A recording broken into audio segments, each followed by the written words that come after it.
बहुत शुक्रिया।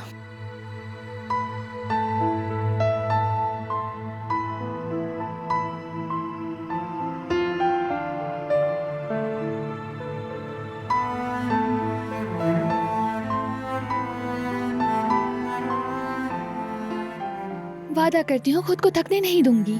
प्लीज इजाजत दो ना, हम मिलकर पेंट करेंगे। जरा सोचो ना, इस कमरे के हर कोने में हमारी मोहब्बत झलकेगी। एक बच्चे के लिए वालिदैन के प्यार से बढ़कर जिंदगी में और कौन सी पनाह हो सकती है, बताओ मुझे।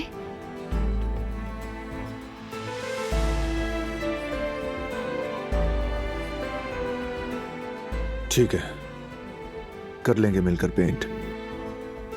मनवा ली तुमने अपनी बात। Thank you so much. ये बहुत खूबसूरत होगा।